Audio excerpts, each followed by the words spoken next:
Right. Good evening, everyone. Welcome.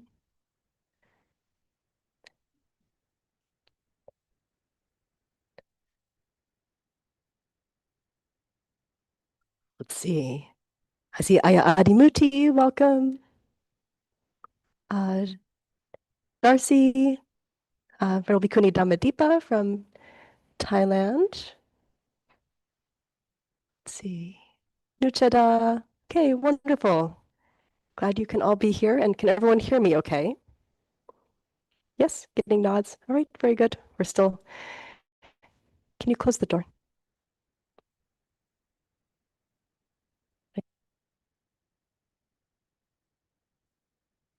All right, we're still getting ourselves a little bit kind of settled and comfortable here.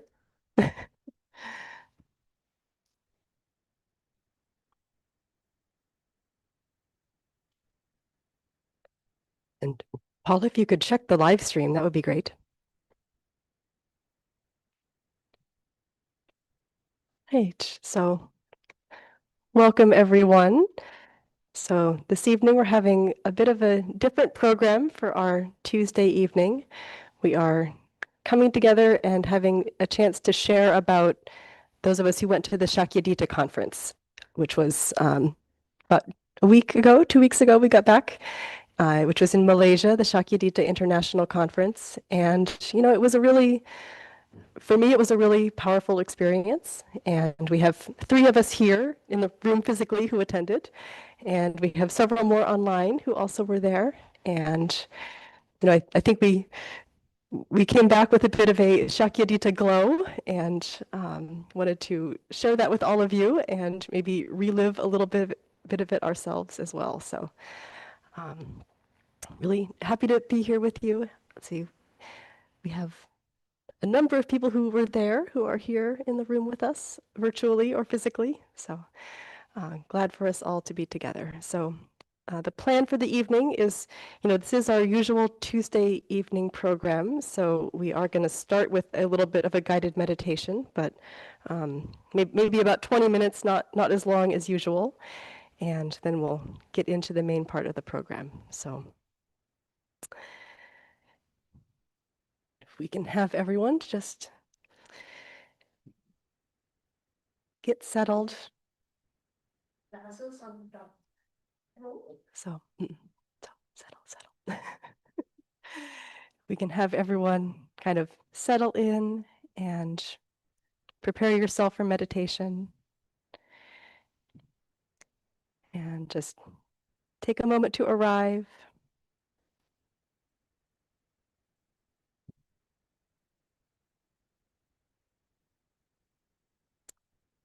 Feel supported by the ground under you.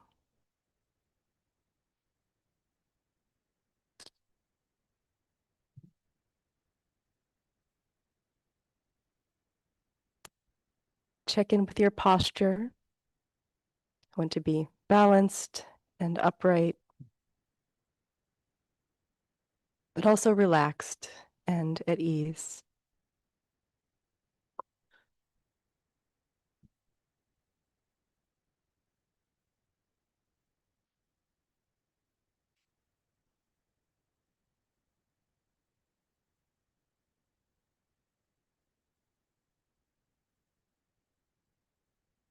And just really gently bring your attention to your breath.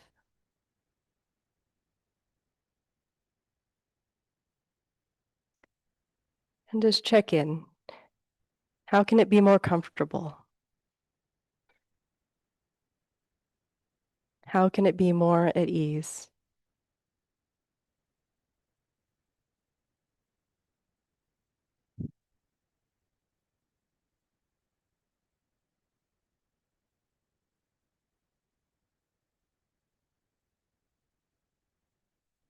And with each breath, just feel yourself settling a little bit more, being a little more grounded, and a little more present with all of us here in the virtual room together.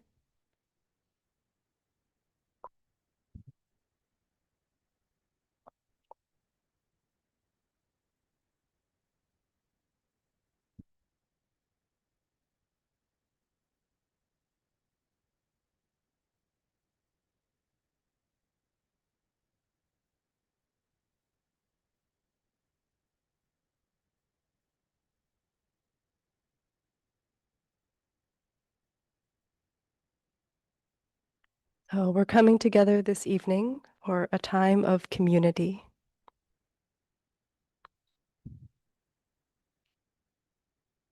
And so really feel all of us together. So each of us is doing our own practice, but we're also very much part of this community of the Dhamma together.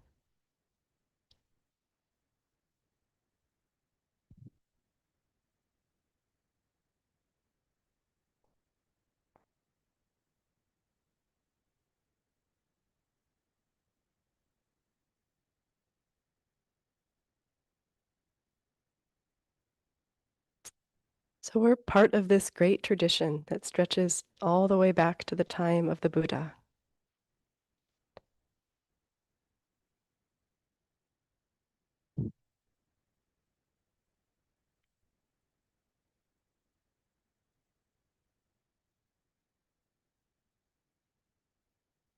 And this tradition has been kept alive by countless people through centuries.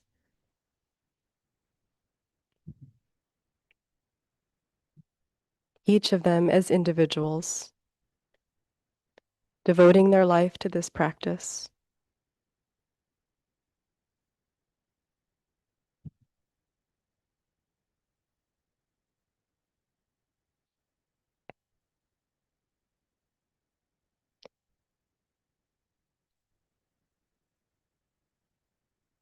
And especially those who have really practiced well and have woken up.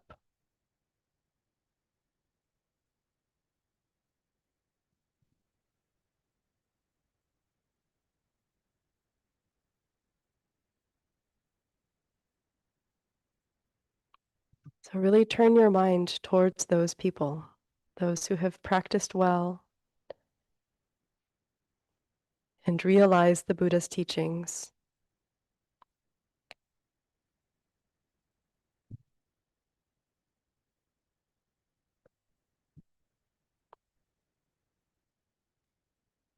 We have so many choices about what we can do with our lives.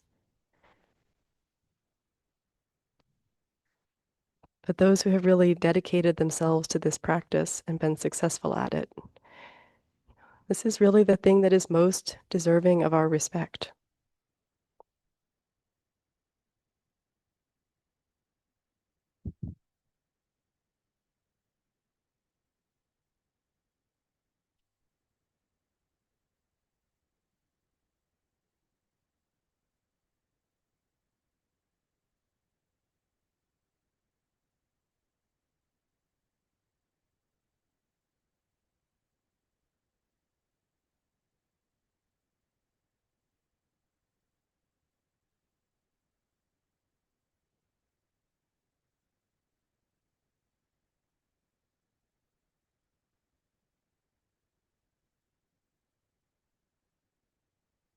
And recognize, I too am practicing.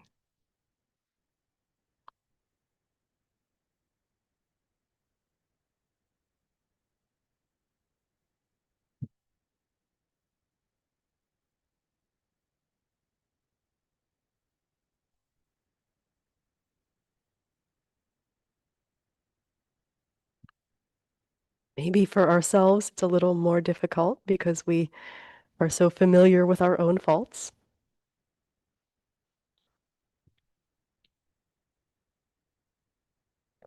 But turn your mind to what is virtuous in you.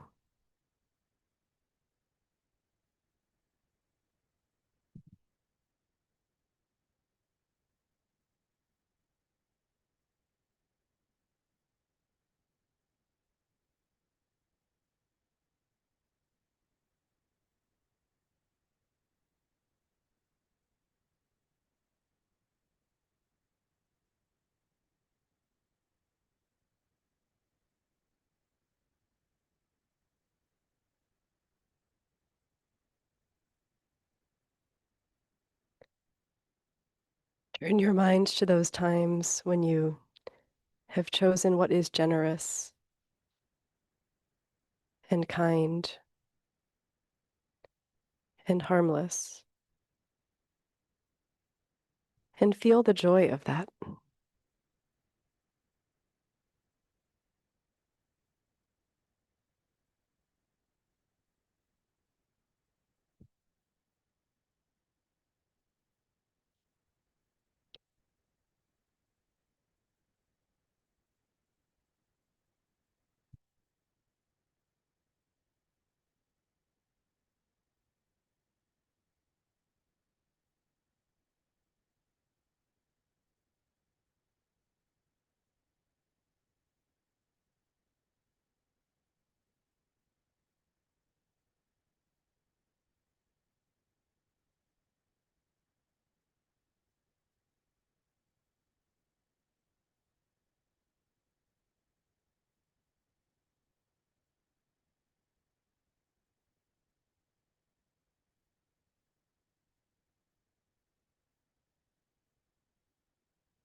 Remind yourself what it feels like in your body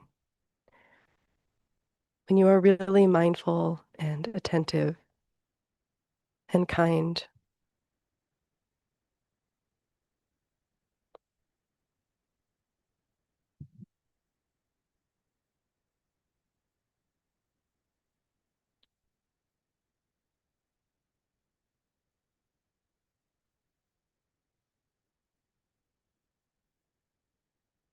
Bring to mind a time when you really felt easily generous, like your mind and heart were free and light and able to give easily.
So remember that this tradition that we've inherited has been carried through these centuries by people acting on exactly these beautiful qualities.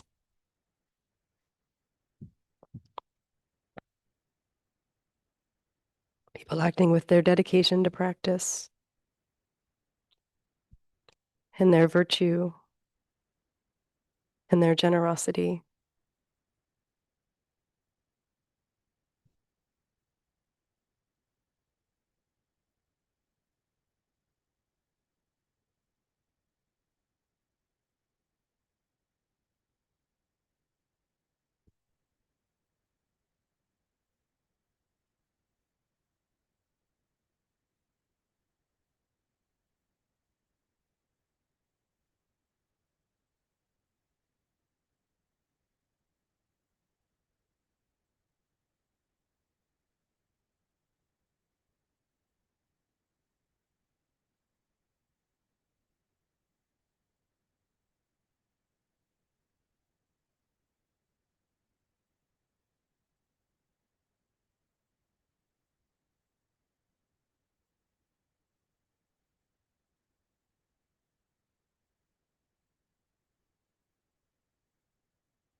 So think now about everyone who has carried this tradition down to us since the time of the Buddha.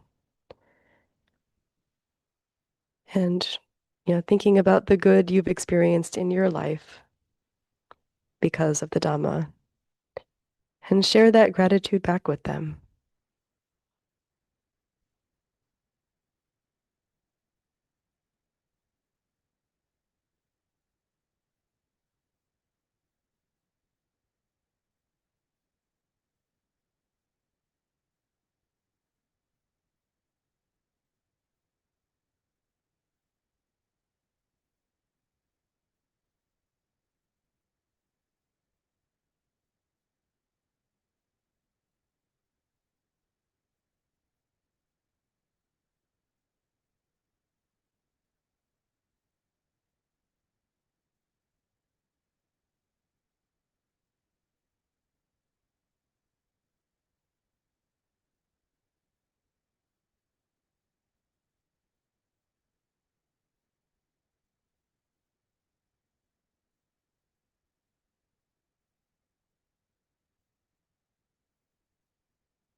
Rejoice in their practice and their strength, and think about how you have benefited from that.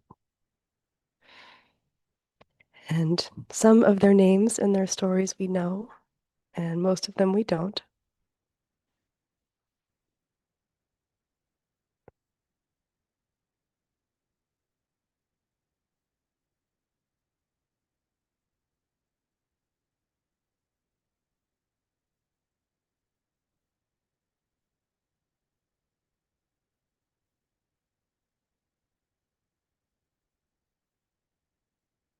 And as we think with appreciation of those who came before us,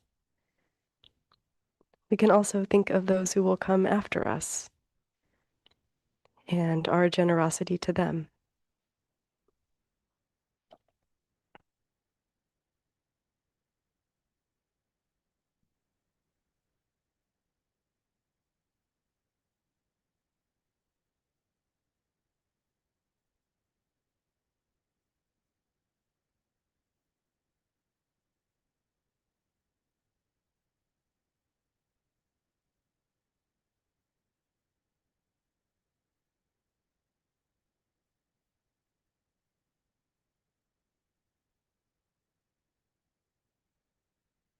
So every one of us here has our own strengths and our own dedication to our practice.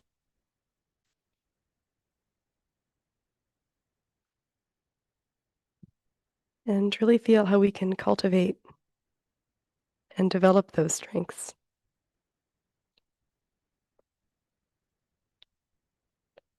for ourselves, for our own practice, and also what we can contribute to this tradition. Because right now it's our turn to strengthen it and dedicate ourselves to it and make it strong and vibrant however we can, so that we can pass it on to those after us.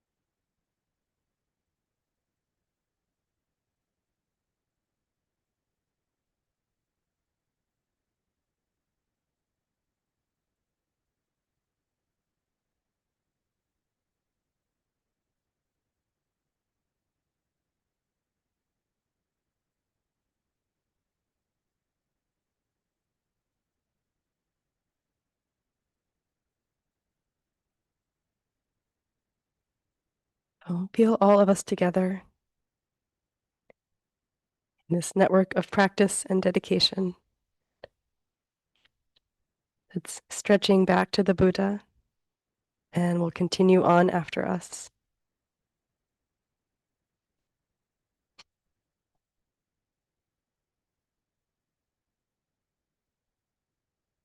And really feel the joy of being part of something so wholesome. It's so beneficial for the world.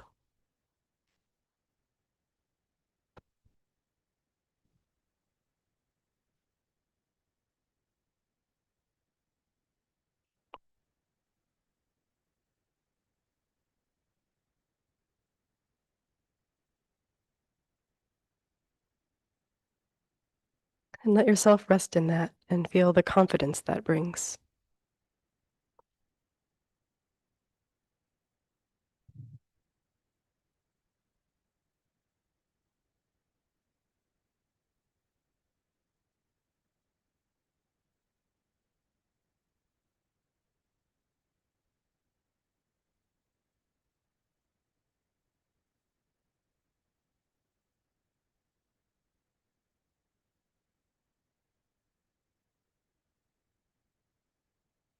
And bring that here into the virtual room with all of us together.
And I just want to greet everyone again who's here.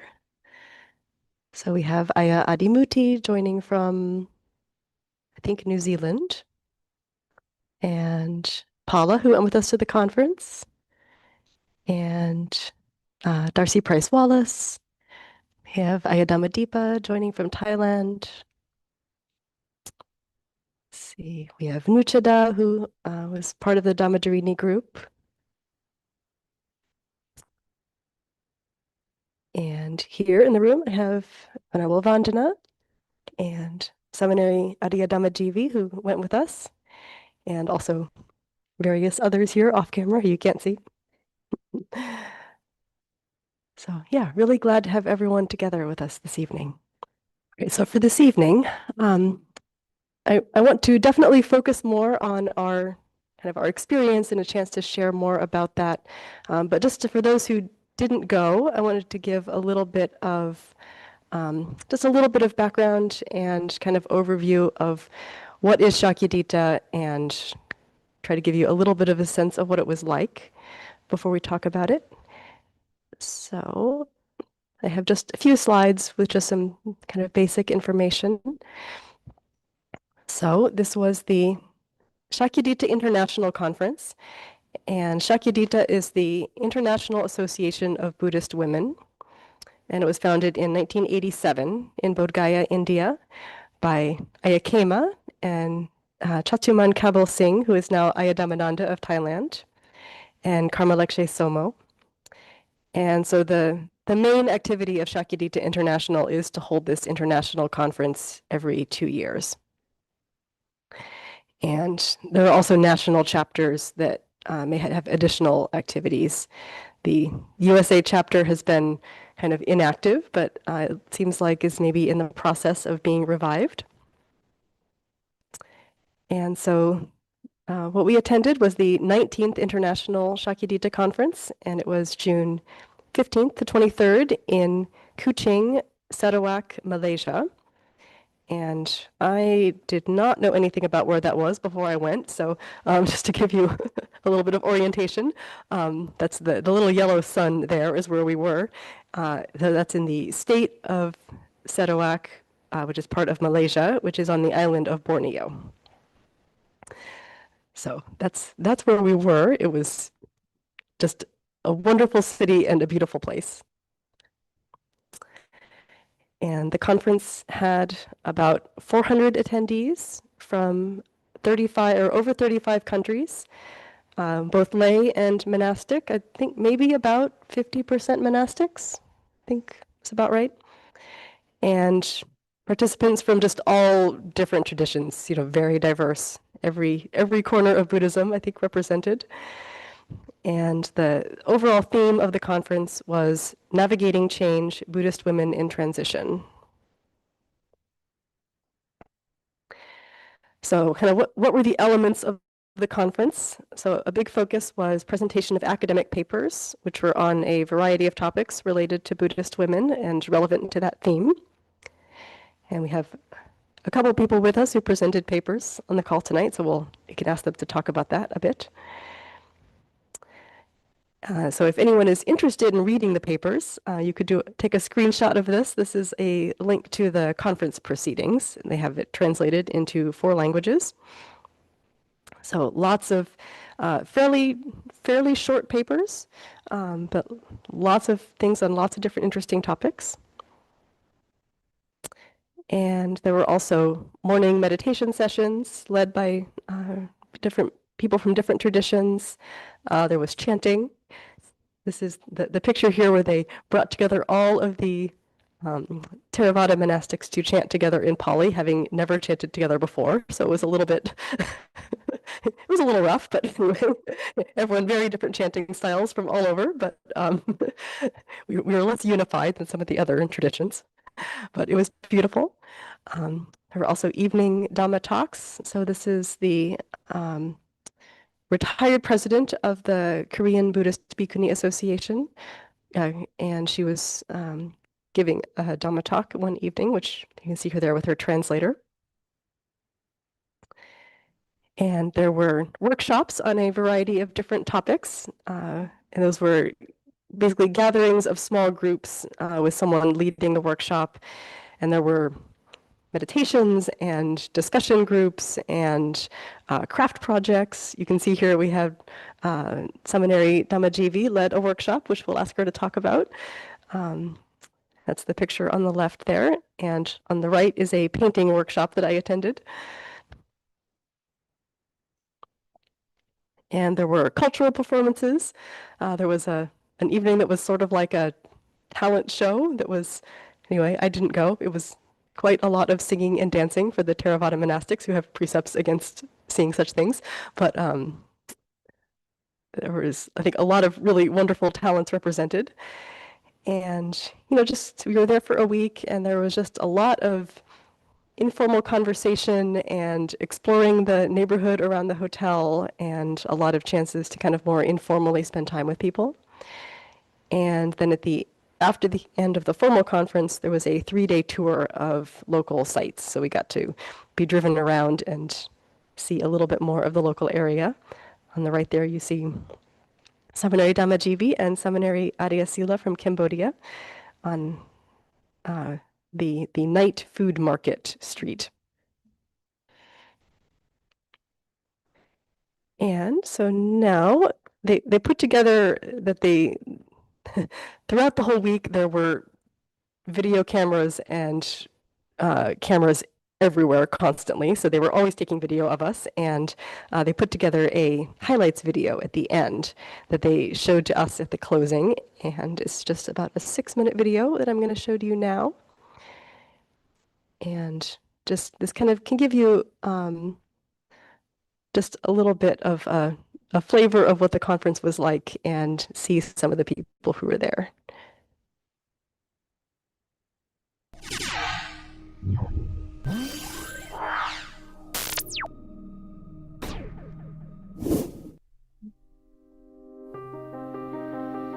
Ladies and gentlemen, a very good afternoon, and salam saku sayang, salam Sarawak maju and makmur.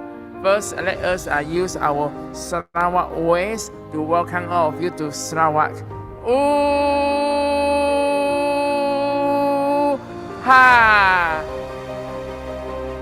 I want to thank Sarawak for inviting us here. What a wonderful, tremendous event. Today, Sarawak are deeply privileged as the host of the year 2025. Welcome you all to the beginning of the Sakyadhita International Conference on Buddhist Women.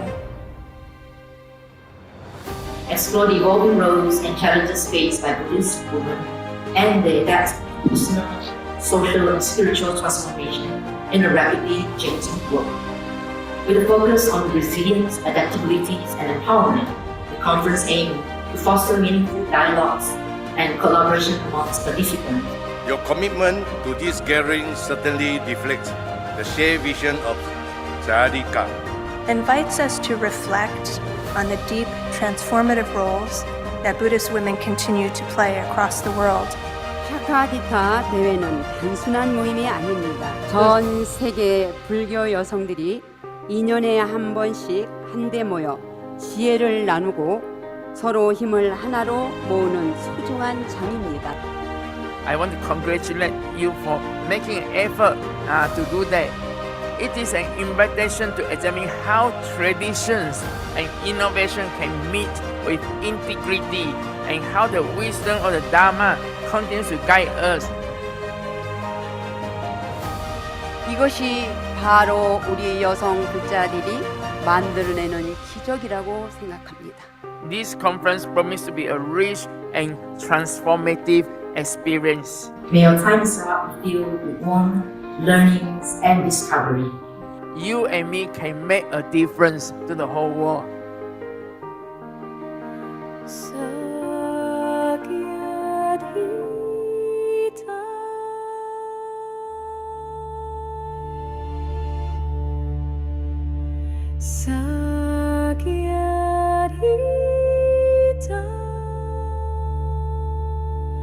Across oceans and sky we came as one, daughters of the Buddha under rising sun. From 25 countries we journeyed here.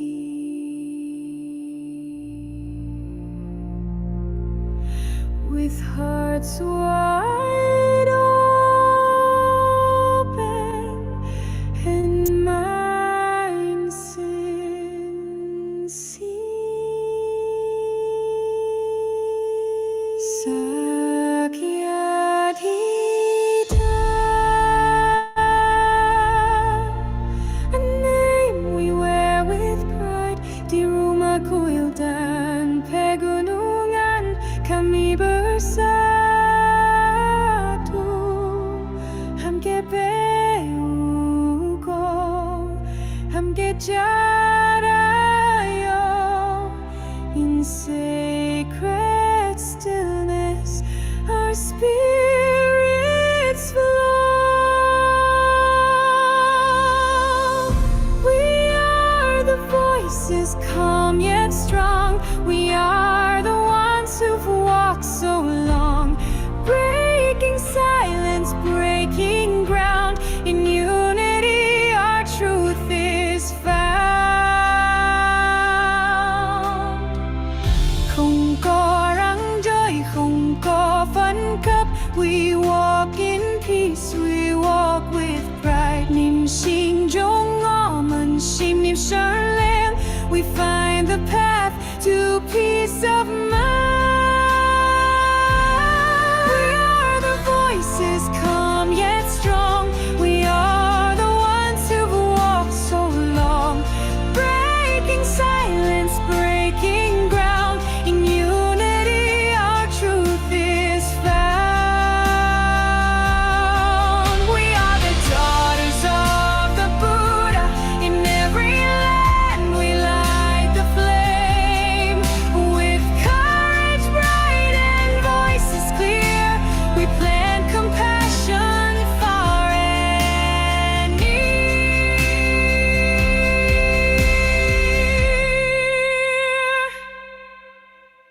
Sakyadhita.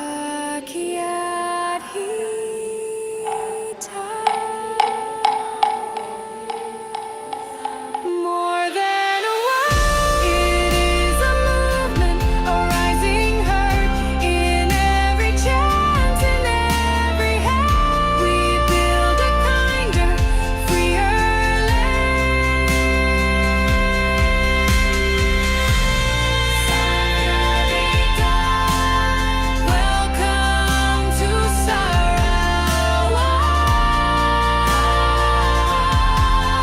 where rainforests whisper and cultures talk. Koko de tomo ni hajimeyo. Here together we make a start. A world of wisdom, a world of heart.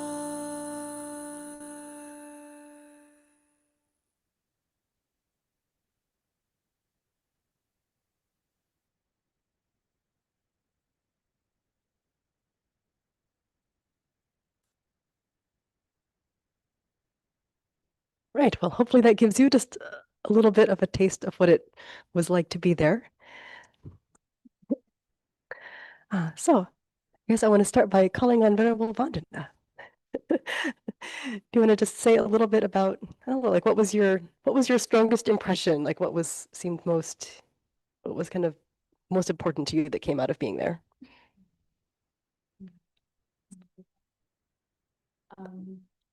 For me, it was like I never expected so many traditions gathering together.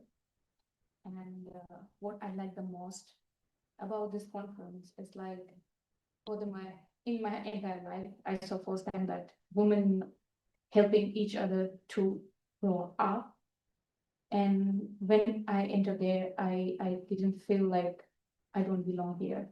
Mhm. You know, when we meet new people, it's really hard.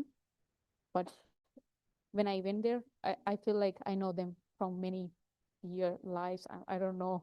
But yeah, I feel like this is what true Sangha means. It doesn't matter from which tradition they are, but they're supporting each other.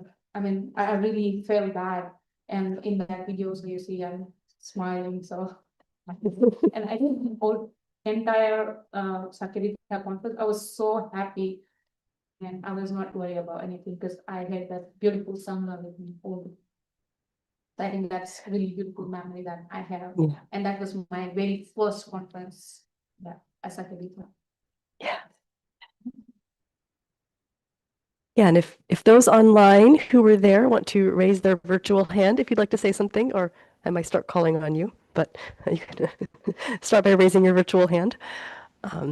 Yeah, I think for me, I think I think that was probably for me the same thing that felt strongest was this sense of just like really everyone, I don't know, like maybe especially for Theravada bhikkhunis, we're always sort of like, where do we fit? Are we accepted? Like we're sort of this like weird new fledgling thing, and it's not clear like where we fit in and um, whether or not we're welcomed. And this sense of just like everyone being so welcoming, and especially I really noticed there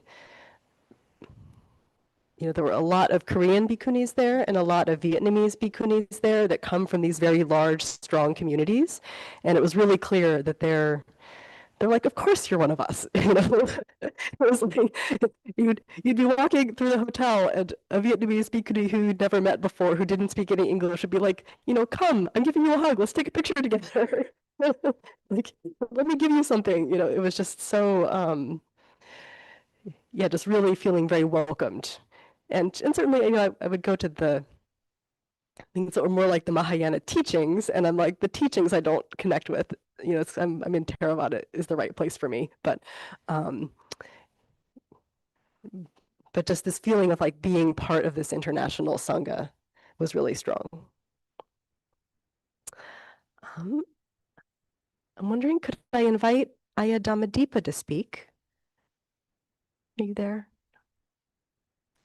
Paula, if you could help with spotlighting people. Ariyadhammajivi, are you willing to say something?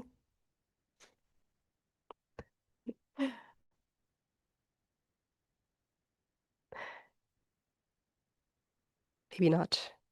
How about Aya Adimuti?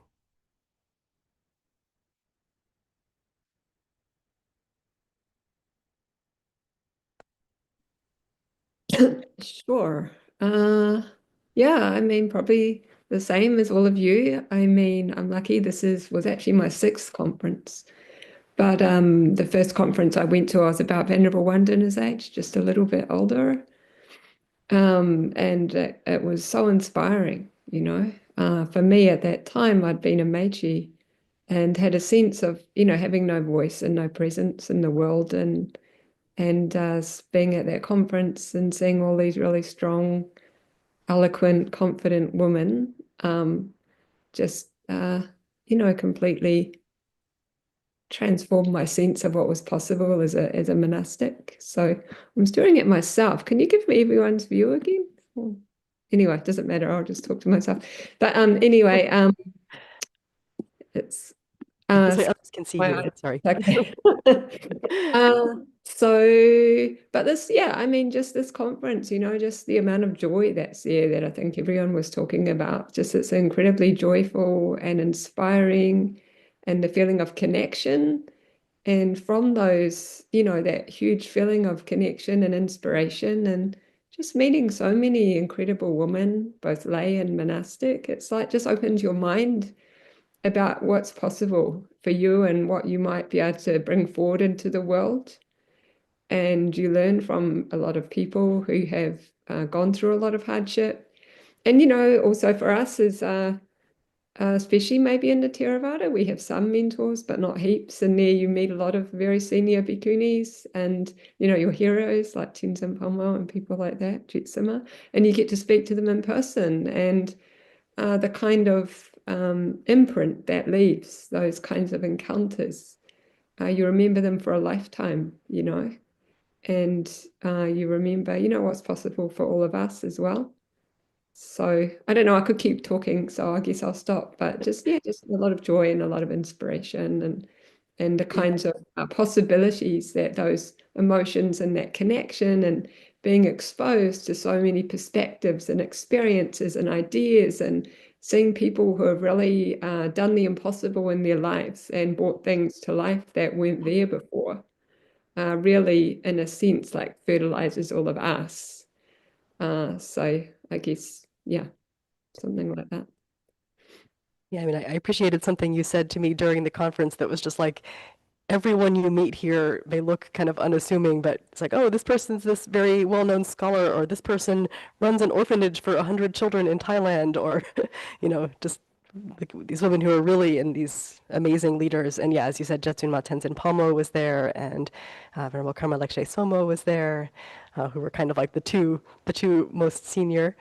And then the current and previous president of the Korean Bhikkhuni Association were there. All of them were just really, it's good to be with these women who have been these leaders for decades, and their practice and their sort of confidence is really good to be around. They're really grounded. Yes. It never failed with them that they are the leaders, They were so grounded that we don't have that fear that, okay, they're so high and we have to be careful when we are talking with them.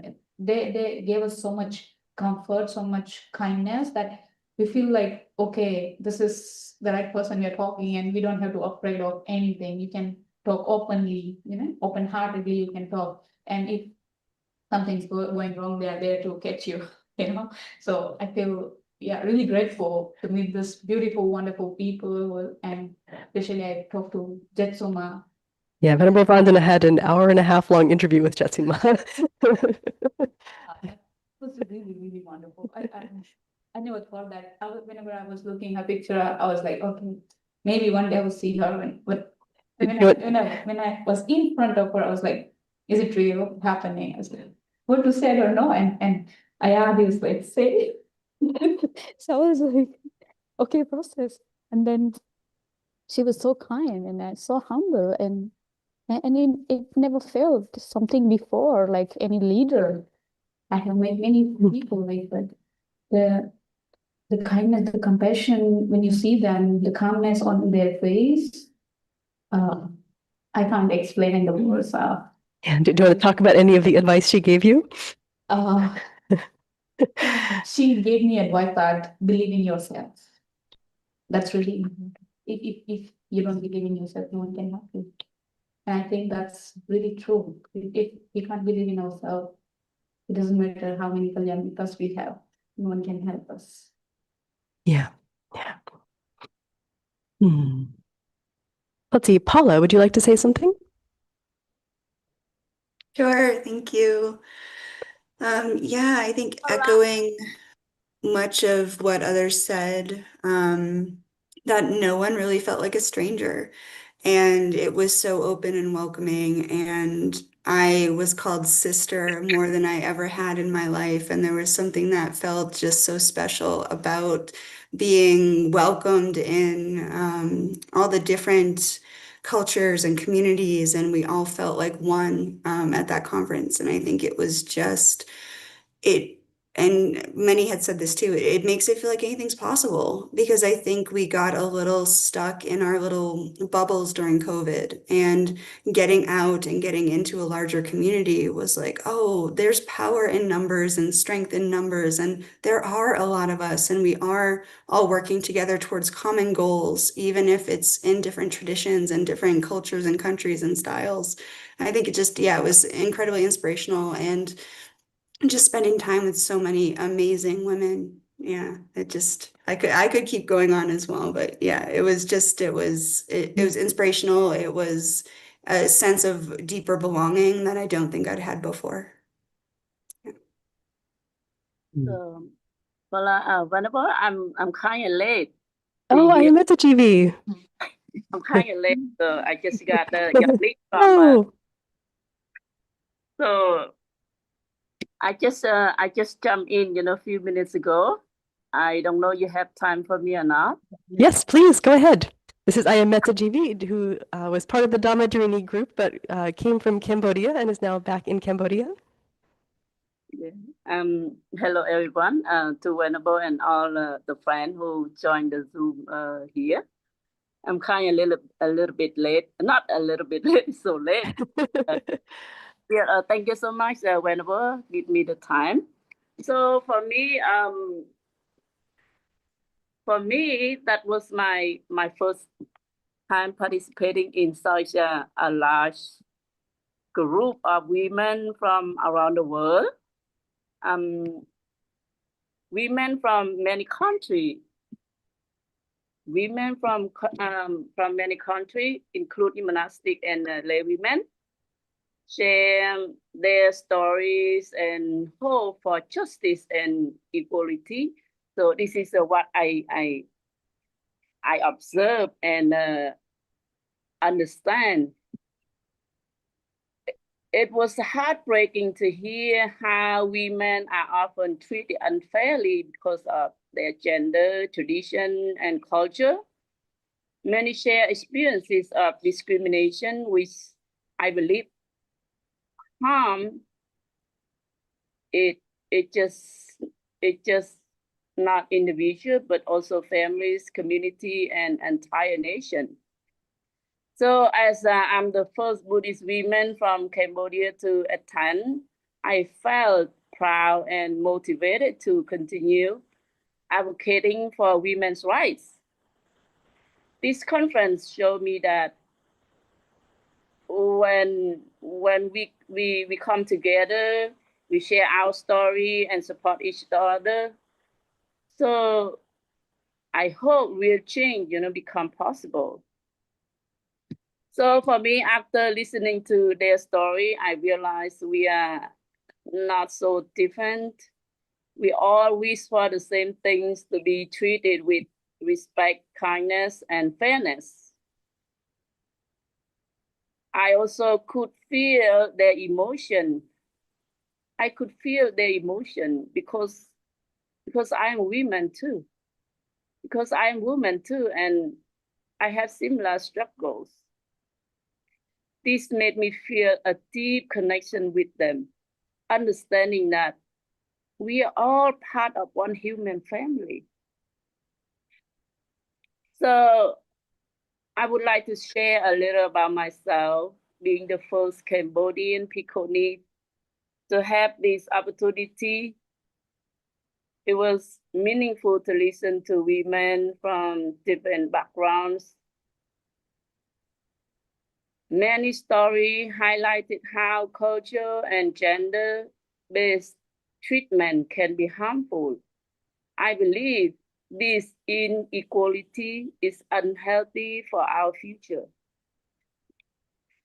We, men and women alike, need to reflect on this and understand that respect and equality are the key to building a healthy society.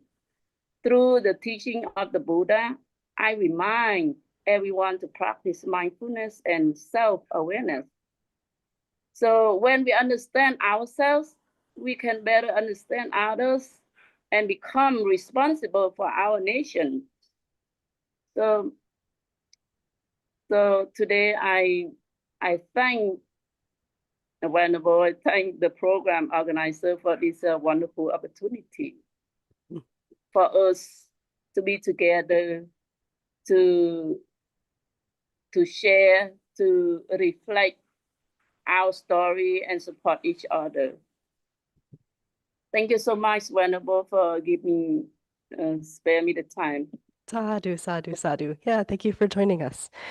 Yeah, for sure. I mean, a lot of, the feeling of being there was so hopeful and optimistic and really positive. And yes, a lot of what was being discussed was actually how difficult it is. And, there's the different traditions in the different countries have kind of different challenges, but there was certainly a lot of discussion about that. There was a really powerful panel talking about sexual abuse that's, a huge problem, and including in monastic environments. And it's really, heartbreaking to see all of the women who are just so sincerely practicing and often doing so in really difficult conditions and without a lot of education. And yeah, part of what was so strong about this was like really seeing how, as Vandana said, like all of these different women who have different strengths are coming together, and those who are from more, maybe wealthier or more educated environments are really trying to support those who are coming from much more difficult, disadvantaged environments. So yeah, really kind of like balancing both the optimism and trying to really be realistic about what the challenges are. It gives the idea that it's not the only challenge that we are facing. There's many kind of challenges that we are not aware of. And when we see others' challenges, we feel like, oh, our challenges is really small, you know? And that's what I feel like when they tell us to discuss, even in India, we are in a monastery. So when I heard the Tibetan bhikkhunis, when I heard their story, it's completely different than us. Yeah. So I was like, what? This is like, we are living same in India, but their struggle is completely different than mine. Mm. And they got inspired, like, oh, your struggle is different than mine. So this is like, this is something like I really admire when I was there. That everyone had different challenges, but they stood for that. Yeah. And now, because they have faced that challenge, they respect other people who's challenging that thing, and they're trying to support to that person who's trying to get over from that situation, you know? Right. And that's, I think we should always, all should have in our lives, Right. you know, and support who's trying to get over from that challenges and that situation. Yeah, I think you're right. I think like Paula said too, like I think we all have gotten so in our little bubbles that it's good to actually come out and be like, oh, we actually have a lot going for us as well, for sure. And you know, we have a lot, even if things are hard in some ways, but they're recognizing like how much resource we have and what advantages we have in a lot of ways. Yeah. Samaneri Ariyadhammajivi, do you want to talk about your experience? Like what was sort of your strongest impression? You need to unmute.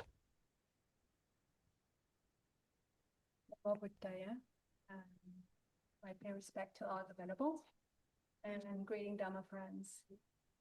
So this Sakyadhita Conference is my second time. So my first time was 2023 in Seoul, South Korea. So my experience about Sakyadhita Conference is that I feel I've never been felt so loved and so embraced by all the women, amazing women at this conference. And also the conference itself for me, it's helped connect the research that I've been doing. Before my monastic life, I was as a layperson. I was working to help revive the Cambodian Bhikkhuni Sangha with Venerable Tataloka Mahateri as my mentor for 7+ years. So she's been guiding me with all these research about Bhikkhuni from the ancient time as well as the Bhikkhuni in the current time. So I just want to share one example, like in 2023 in Seoul, the Sakyadhita of the 18th. I saw a little bit about the Dhammadharini of the 1996 ordination, which is the first Sri Lankan ordination. And suddenly she was at this conference. You know, that kind of, I've never had.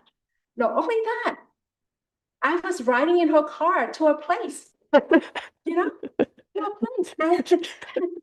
and then she showed me an album of the actual ordination and told me the story of how it happened.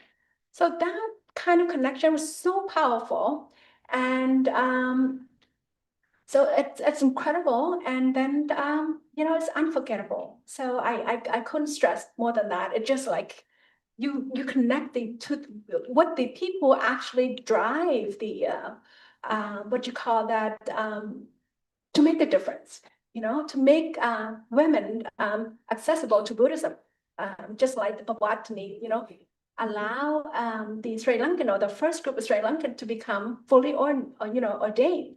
So that was powerful for me. That was 2023. Over there, I presented a paper. And a paper about my journey of how I worked to revive the Cambodian, help to revive the Cambodian Bhikkhuni Sangha. The purpose of the paper also to kind of show people, because these are people or women from different traditions. Some of them experience the same difficulty, the same challenges, so we can share each other. Some may have, better opportunity, so we can learn from them. So for me, it's like giving information as well as kind of taking what can I learn from, what can I do to help enhance my my effort to revive the Cambodian Bhikkhuni Sangha. Now in the 2025 or this year conference, I also present a paper, and with the theme that we just talked about, my paper is like the title of my paper is Gratitude and Initiative.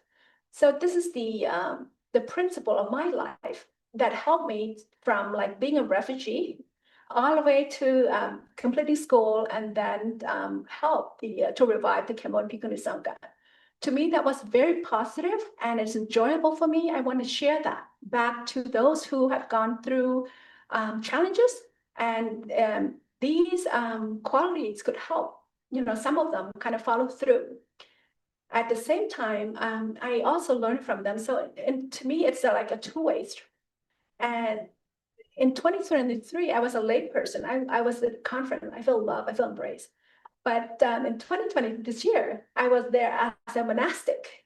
The difference between a lay person and monastic is that I was able to get so close to monastic, to other monastic, and they're able to tell me their personal, experiences, which I didn't get when I was a lay person. So I really appreciate that very much.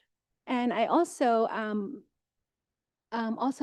presented a workshop on the finding, a preliminary finding of Bumba Bhikkhuni Patinibbana, which shows the on the date of her Patinibbana, the location, her relics, as well as her stupa.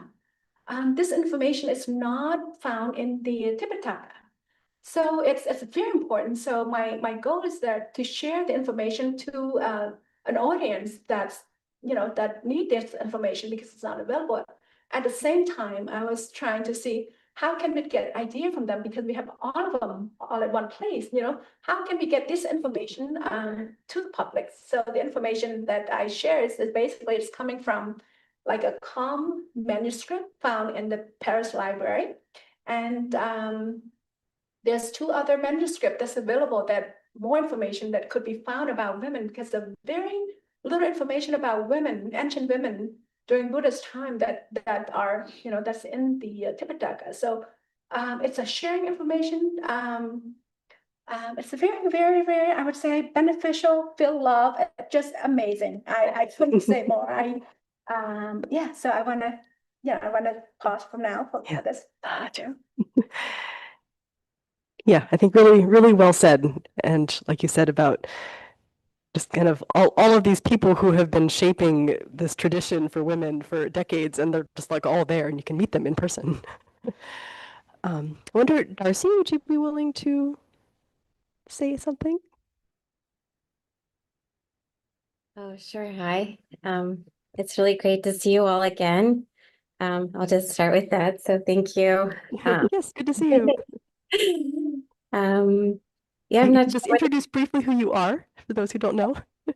Sure. My name is Darcy Price Wallace. I'm part-time faculty in Buddhist studies all over the world, essentially, I guess. Now I'm based in Chicago, and yeah, it's getting towards my bedtime here. So yeah, it's a really wonderful gathering, and so it's really great to reflect on our experiences at Sakyadhita. I was first supposed to go actually in 2012, and my youngest daughter was 2, and I was supposed to present a paper, and I had to drop out last minute because of childcare. And I just remember the committee being very understanding at the time, and so then I made a decision to make it happen, and I was able to finally go in 2015. And I think just like all of you have shared, it's always like been a very welcoming and supportive community. I now feel like I travel a lot for my work, and so I feel like wherever I go, I always have a Sakyadhita friend. I was in Nepal last summer and got to spend some time with Venerable Shraddha Gautami, and then I was also got to stay with Venerable Dhammananda. So it's and I one day hope to visit you all in California, but Sakyadhita always feels kind of like a giant hug, and sort of like a way to envision like what is possible for the world, and the way we could connect with each other and support each other through challenges. So yeah, just echoing a lot of what you've all said, but also a similar experience for me. I've been volunteering for Sakyadhita I guess, for about 5 years now since the Malaysia conference online. And it's a great organization to volunteer for and to be part of. So thank you. Yeah, I'm curious, what's that like? What are you doing for them? If people are interested in volunteering, like, what are the options?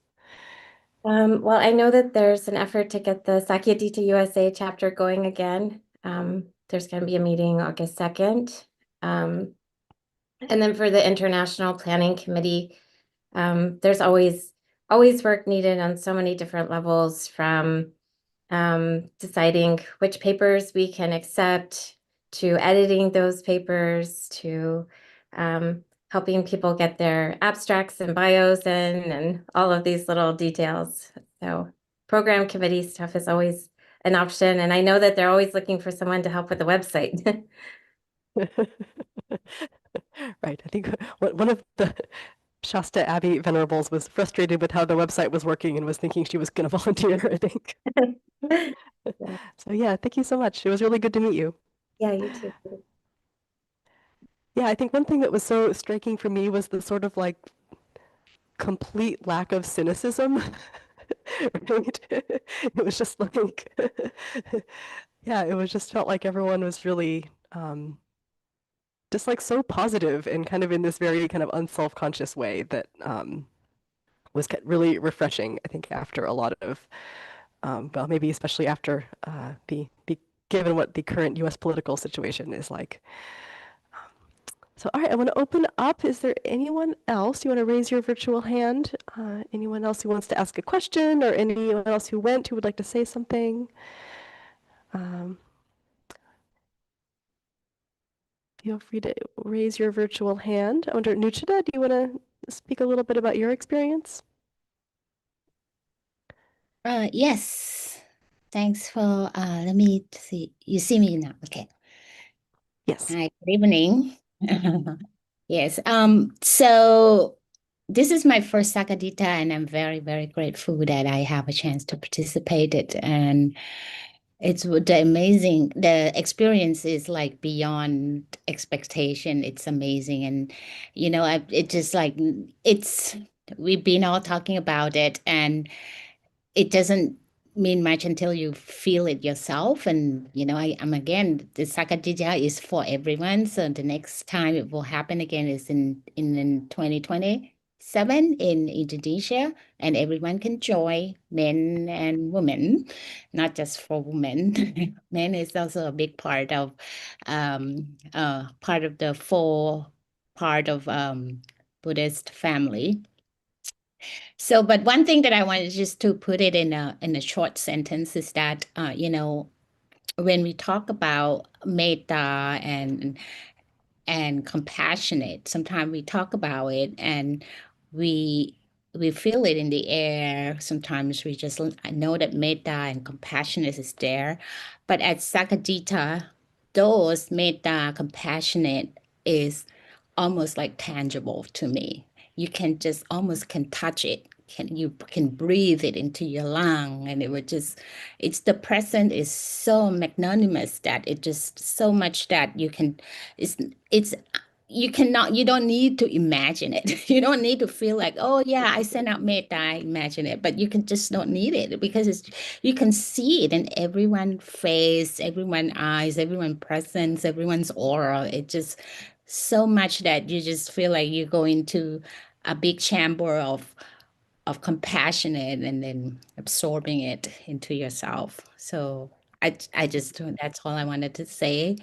And I'm very grateful, and to be able to, one thing is that when we meet with monastics, like as a layperson, we sometimes meet with monastics during the ceremony. Sometimes we do meet during ceremony. We don't really have a lot of time to sit down and speak.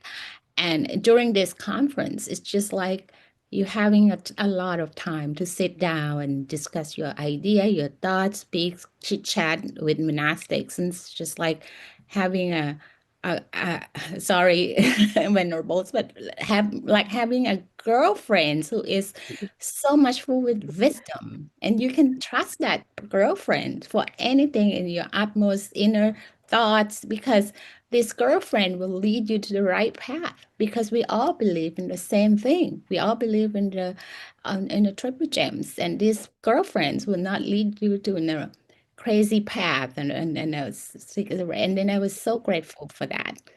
And thank you so much for letting me invite me and let me speak in this platform. Thank Yeah, you. I appreciated what you said while we were there. That was like this is the selling point for having bhikkhunis is that Yeah, and I was like, oh, now I know why Buddha wanted to have bhikkhuni, because women need a woman to lead us. Just yeah. Oh, I forgot to the follow-up from the Sakyadhita Conference. Me and Venerable Dhammadhipa went and visit Venerable Dhammananda after we got back from Sakyadhita. We came back to Thailand, and we had a chance to visit Venerable Dhammananda, and it's very, very wonderful visit. And in fact, Venerable Dhammadhipa will be spending her vasa over there with the Venerable Dhammananda. So that's a follow-up from Sakyadhita. Okay, that's great. Yeah. I wonder, Venerable Dhammadhipa, you're here? Are you willing to turn your camera on and unmute yourself and say hello? Maybe not. Right. For anyone who didn't go, do you have any questions or any thoughts or any feedback, or people are happy to listen? Yeah. Okay. So here I have one little verse from Upadda Sutta. It's Samyutta Nikaya 45.2. So I like this because this goes according to the situation we had in a Sakyadhita, and I feel this is really Buddha's words. And when you feel it, your faith in the Dhamma and the inspiration grow more, and you're more dedicated towards your path. So this is like I'm just giving small summary. Like, so one day, Venerable Ananda says to the Buddha that admirable friendship seems to be half the spiritual life. The Buddha corrects him, saying it is the whole of it. A true teacher or friend guides one to right view, which is the foundation for the path to liberation. So what he says, it's in, I would like to say in Pali also, but it's like Kalyana Mitta, Kalyana Sahayata, Kalyana Sangpavan Kata, Ayanko Ananda, Brahmacharya Sabbang, Navabhagamang. So, admirable friendship, admirable companionship, admirable camaraderie is actually the whole of the holy life. So, I really believe those words after going to the Sakyadhita, and the support I feel there, the love, the compassion toward each other, not seeing anyone down or not seeing anyone low, not judging anyone, just accepting everyone as they are, and with whole heart. It is like, okay, come and give. I think in the Sakyadhita, I gave all of the people hugs. I think I'd never done it in my whole life. So it's like just magic hugs, like come, and if you need it, just get it. So I think it's not very normal in monastic life. Right? This is like something. It was all hugging than we're used to. Yeah. And I feel like it's not about that you are free, but it's like also like when you feel you're heard, people are there to listen to you, people are there to understand what you're trying to say. And then when you open up and you get the right view, right? And I feel when I talk to Jetsuma, then by chance I got a lot, and I met Ayalekshe on the airport, and I talked to her also. I just got like 10 minutes, but that 10 minutes I feel like I can't explain it, right? But the warmth, it was there, and I was really comfortable to talk with her.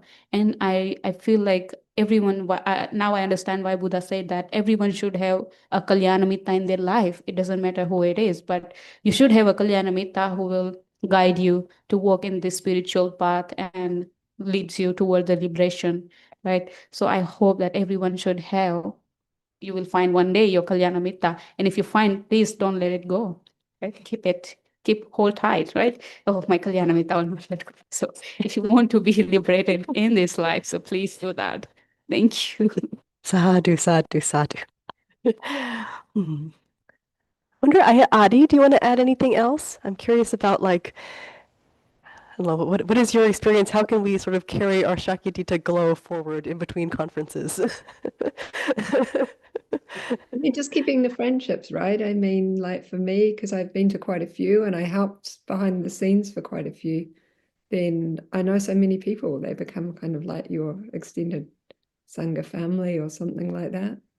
So we're all different, right? What we get there and what we like to maintain.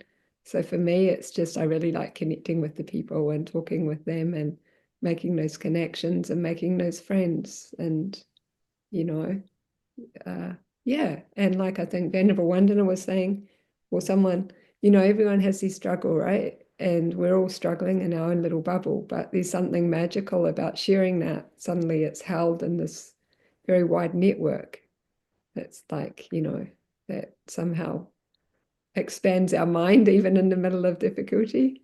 I don't know if I have anything really, but I don't think I would still be in robes without Sakyadhita. And I don't think I'd have the vision I have without it. And it's really changed my life and what's possible. And so I just feel huge gratitude to the organization, to Venerable Lakshay, to Jetsama, to all the people who work so hard to do it. And it's such a, you know, unique experience and just such an inspiring experience. So yeah, just very happy and grateful for all those who supported me this time to go and also in the past.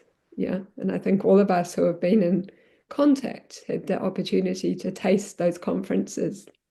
It's really kind of like a Deva realm, right? The human realm is not normally so full of joy and happiness and goodness and inspiration, but there it really is. So, and it just shows what women can do, right? When we're together, the joy of sisterhood, the joy of womanhood, when there aren't all these things pressing us down, just that incredible joy, incredible inspiration. Yeah, so. Sadhu, sadhu, sadhu. Yeah, very much want to be so grateful to those who supported us going. You know, it was not an inexpensive trip for sure. We had, let's see, our group in total was I think 8 people traveling from 5 countries. I think the whole group that went with Dhammadharini, and but it was really worth it. You know, I think it was really worth it in terms of all of us as individuals and for Dhammadharini as an organization. And yeah, for me, it really highlighted, like we've said, you know, we certainly have our challenges here, and I think we can get really sort of wrapped up in those and very aware of them, but also recognizing actually we have a lot of resource and we have a lot of independence, and you know, to be in a strong women, you know, community led by women, and you know, not have, you know, even hearing from the Sri Lankan bhikkhunis, who in many ways are very well supported, and there are so many of them, more there than in any other country, but also saying, oh, but you know, to do any religious ceremonies, we have to ask permissions of the monks and these kinds of things. And so, you know, so they have many strengths in many ways, but also these ways that they are less independent and less sort of empowered and feel like have less of their own agency. And so recognizing in many ways what a good position we are in. Yeah. Yeah. From my experience, this is my second Sakyadhita conference. I've noticed that some presenter, because of financial, couldn't make it. So so this conference is very important, and financial support is crucial. I know there are 8 of us. You know, we didn't have the luxury of, you know, of going. So, you know, many people go, and we're trying to find funds. So fund is really important. And if we get support to help those who support those who wish to go or wish to present, because the information could be shared back and forth. You know, we're working, researching, presenting, share with people who maybe need the information to help resolve their challenges. But at the same time, they're not able to go because of financial issue. So as women, we don't have, support. It's not like PICUs, especially PICUNI. So definitely, we need support for us to be able to go to such conference because it's just so beneficial. For me, I would not just go to attend because of the financial issue. The reason I made for this is that because Malaysia basically was the country that by the name the country that helped what you say that support to ordain and train the first 3 women from Cambodia by Venerable Ayya Samangala of Arya Vihara. And that's my big gratitude. So when I heard that the conference would be held in Malaysia, that was my deep gratitude. I have to do everything that I need to do to go there to pay my gratitude for her for helping the Cambodian women, 3 women, and which nobody else had done before. So that is crucial, is important. So I had to not only that I have to make sure that I, somehow write a paper. So I go there, to see what can they benefit from me while I'm returning, receive benefit from them. So I try my best to do that. And for me personally, I would not have the luxury just to go because of financial issue. And now being monastic, I feel like,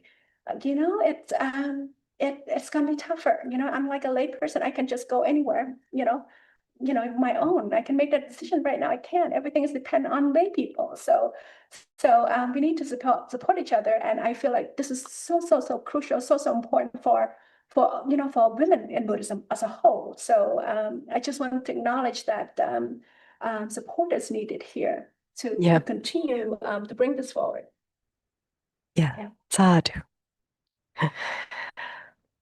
All right, we're coming to the end of our time. I just want to show just one last thing. So as we've been saying, the next conference is in 2 years in 2027 in Indonesia. And if you go to the main Sakyadhita International website, there'll be information about there. And yeah, it's clear how much work these conferences are to put on, and I think it takes them the full 2 years to plan the next one. So it was just amazingly well organized, and yeah, a lot of effort goes into making this happen. And additionally, so there was on the last day of the main conference, there was people broke up into the different chapters for the different countries, and so about 20 of us from the US gathered, and we at least decided that there will be a Zoom meeting every 6 weeks.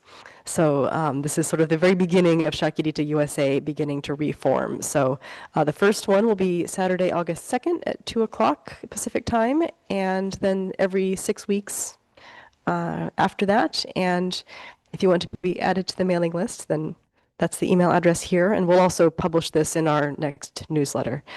So anyway, I don't know where it will go. I think in the past there were national conferences as well, but for now, just a Zoom meeting and a chance to connect a little bit. So, all right, I think we'll come to a close. It's the end of our time, and we'll pay respects to the Triple Gem.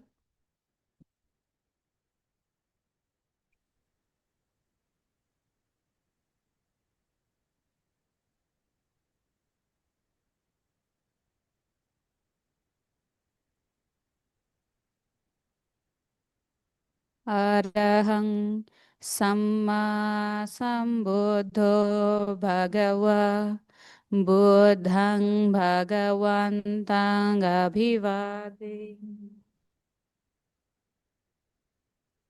Swakato Bhagavata Dhammo Dhammang Namasam Supatipanno Bhagavato Sāvaka Sangho Sanghang Namami.